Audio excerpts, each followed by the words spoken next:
ഇത് മഹാരാഷ്ട്രയിലെ ഒരു സമരമാണ്. കർഷകരുടെയും അല്ലാത്ത ഇതര ആൾക്കാരുടെ സമരമാണ്. അവകാശങ്ങൾക്ക് വേണ്ടിയുള്ള സമരം.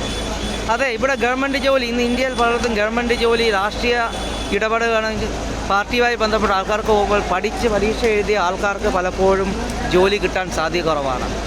കാരണം PSC UPSCകളൊക്കെ അവർ കഷ്ടപ്പെട്ടിരുന്ന് പഠിച്ചാൽ പോലും ജോലി കിട്ടാൻ ബുദ്ധിമുട്ടാണ്. വെയിറ്റിംഗ് ലിസ്റ്റ് മാത്രമാണ്. പിന്നെ കർഷകർക്ക് വേണ്ടി ഒരു സമരം. നമുക്കറിയാം, നമ്മുടെ രാജ്യത്തെ നിലനിൽപ്പിനെ ഒരു കർഷകമാണ്. നമ്മളെയൊക്കെ ജീവൻ നിലനിർത്തുന്ന കൃഷിയാണ്. നമ്മൾ കഴിക്കുന്ന ഭക്ഷണ സാധനങ്ങൾ അത് കൃഷിയാകട്ടെ, പച്ചക്കറികളാകട്ടെ, അത് ആ കൃഷിക്കാരന് ഒരു ലാഭവും ഇല്ല. കഷ്ടപ്പാട് മാത്രമേ ഉള്ളൂ മിച്ചം. അത് എടുക്കുന്ന ഇടനിലക്കാരാണ് നല്ല പൈസ ഉണ്ടാക്കുന്നത്. കാരണം ഒരു ഞാനൊരു ഉദാഹരണം പറയാം. 2 ദിവസം മുമ്പ് ഞാൻ 20 രൂപയ്ക്ക് ഒരു ചോളം മേടിച്ചു. ഞാൻ അയാളുടെ നിന്ന് 20 രൂപയ്ക്ക് മേടിക്കുമ്പോൾ ഹോൾസെയിലുകാരനെ 10 രൂപയ്ക്കാണ് പുള്ളി മേടിച്ചത്. കൃഷിക്കാരൻ്റെ 5 രൂപയ്ക്ക്.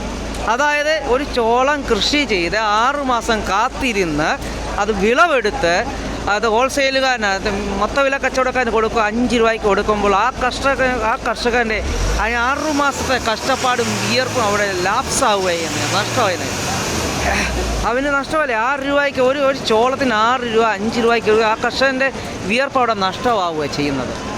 അതിനുവേണ്ടിയുള്ള സമരം ഇവിടെ നടക്കുന്നത്. ശരിക്കും പറഞ്ഞാൽ ലാഭം കൊയ്യുന്നതോ മൊത്ത കച്ചവടക്കാർ, റീറ്റെയിലുകാർ, അവരല്ല. നഷ്ടവും സഹിക്കുന്നത് കൃഷി ചെയ്യുന്ന ആൾക്കാർ. ഇന്ന് നമ്മുടെ കേരളത്തിലറിയാം, ഇഷ്ടംപോലെ വസ്തുക്കൾ കാട് കയറി കിടക്കുക, റബ്ബർ ഉൾപ്പെടെ.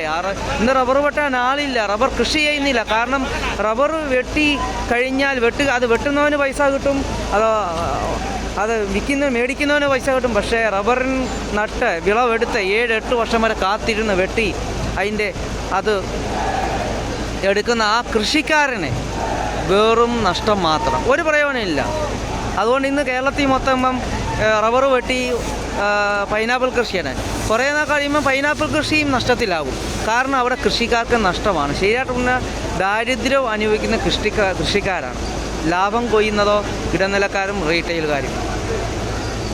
റീറ്റെയിലുകാർക്ക് നഷ്ടം വരുന്നില്ല എന്നല്ല, സാധനം സെയിലായില്ലെങ്കിൽ. പക്ഷേ എങ്കിലും ഇപ്പം കേരളത്തിൽ ഇഷ്ടംപോലെ വസ്തുക്കൾ, പാടങ്ങളൊക്കെ അനാഥമായി കിടക്കും. എൻ്റെ നാടായ റാന്നിയിലെ പ്ലാങ്കോമണിലൊക്കെ എത്രയോ പാടങ്ങളാണ് കൃഷി ചെയ്ത് വർഷങ്ങളോളം കിടക്കുന്നത്. കാരണം കൃഷി ചെയ്യാൻ ആളില്ല, ഉണ്ടെങ്കിൽ ചെയ്യുന്നില്ല. കാരണം അവർക്ക് താല്പര്യമില്ല. അവർ കഷ്ടപ്പെടുന്ന ഒരു അർത്ഥമില്ലാതാവുകയാണ് ചെയ്യുന്നത്. അവർ ആ കഷ്ടപ്പെടുന്നതിന് ഒരു വിലയില്ലാതാവുകയാണ് ചെയ്യുന്നത്. നമ്മൾ കൃഷിക്കാർക്കാണ് സപ്പോർട്ട് ചെയ്യേണ്ടത്. പക്ഷേ ഗവൺമെൻറ് ഒരു രീതിയിലും കൃഷിക്കാർക്ക് സപ്പോർട്ട് ചെയ്യുന്നില്ല. രാഷ്ട്രീയ ഇടപെടലുകൾ കാരണം പല കൃഷിക്കാരും വിഡ്ഢികളാവുകയാണ് ചെയ്യുന്നത്. അതിനെതിരെയുള്ള പ്രതികരിക്കുന്ന ഒരു സമരമാണ് എൻ്റെ മുന്നിൽ കാണുന്നത്. മൗലിക അവകാശങ്ങൾക്ക് വേണ്ടിയുള്ള സമരമാണ് പറഞ്ഞത്. നമ്മൾ അവർക്ക് സപ്പോർട്ട് ചെയ്യണം, കൃഷിക്കാർക്ക്. അവിടുത്തെ ഗവൺമെൻറ് ജോലി വേണ്ടി പരിശ്രമിക്കുന്നവർക്ക് എല്ലാം രാഷ്ട്രീയ ഇടപെടലുകളും വന്ന് പോവാണ്. ഈ പറയുന്നത് എനിക്ക് ഗവൺമെൻറ് ജോലി കിട്ടിയിട്ടും വേണ്ടാന്ന് വെച്ചാൽ. കാരണം ഞാൻ 30 വർഷം മുമ്പ് കമ്പ്യൂട്ടർ പഠിക്കുന്ന സമയത്ത് എൻ്റെ അച്ഛൻ തന്നെ പറഞ്ഞിട്ട് അയിരൂർ ഗ്രാമപഞ്ചായത്ത് ഓഫീസ് കമ്പ്യൂട്ടർ ഓപ്പറേറ്റർ വേക്കുന്ന നീ പോടാന്ന്. ഞാൻ പോയില്ലായിരുന്നു.